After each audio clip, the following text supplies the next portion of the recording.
Thank you, Paul, and welcome everyone to Stockholm. I repeat the words from Paul. We're very happy to host you and host the meeting and the workshops.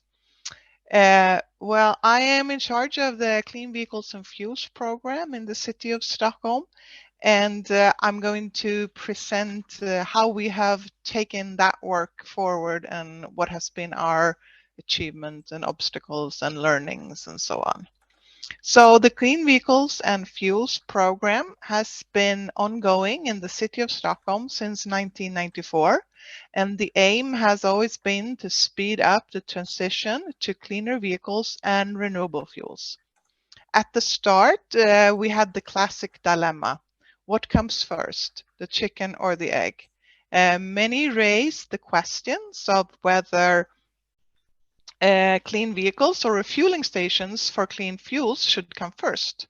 Without cars running on clean fuels, no one would open filling stations for renewable fuels. And without filling stations for the car industry would not start producing cars running on biofuels.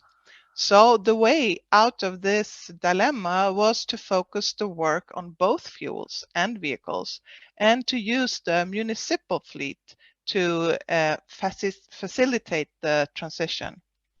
So much has happened since 1994 when the first municipal cars in the City of Stockholm's fleet were exchanged to electric cars and to cars that could run on renewable fuels.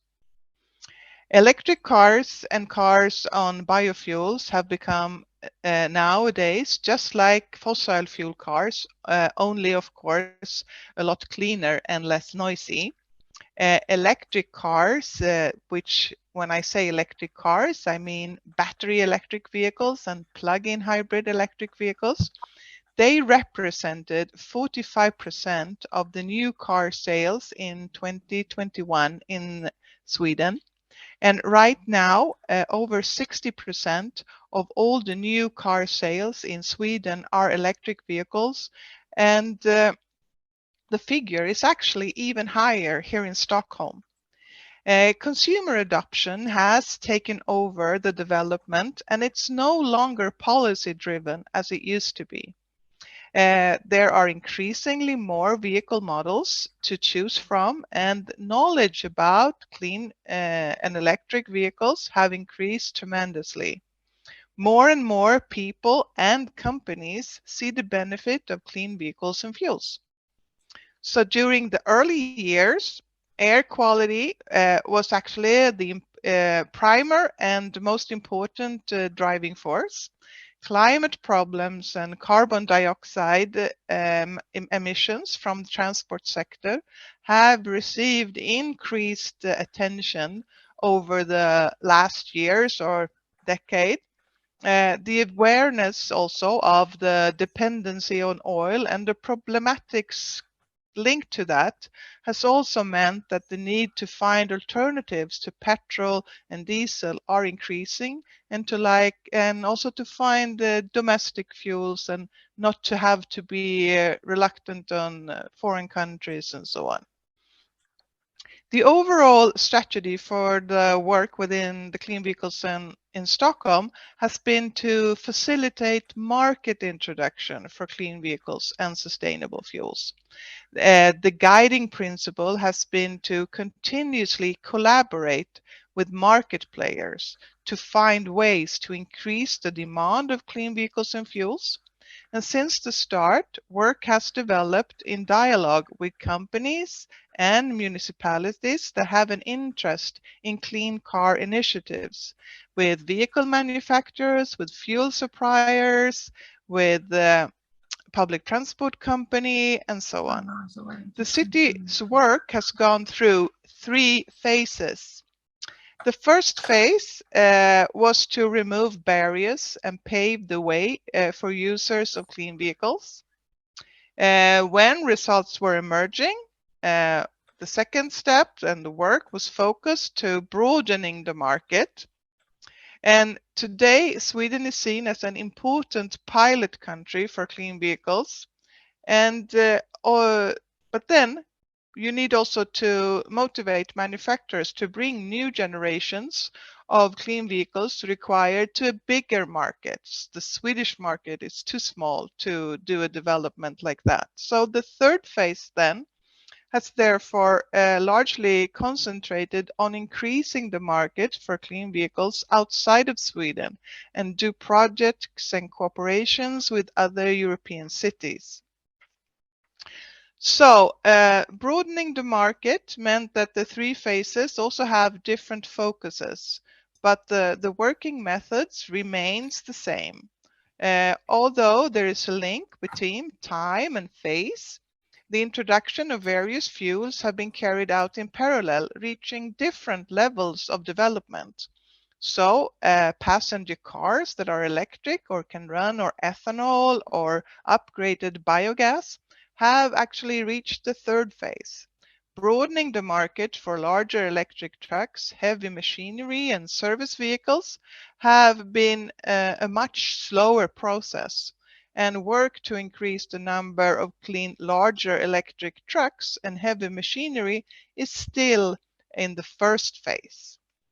So now there is a European and worldwide focus on electrification, as I'm sure you are aware of. And the question is actually still the chicken and egg dilemma. What shall come first, the electric vehicle or the charging pole? So in Stockholm, we are focusing on both electric vehicles and charging poles. But recent studies actually have shown in Sweden that the municipalities that have worked a lot with charging and has a lot of public charging available and other types of charging as well, they also have the most EVs.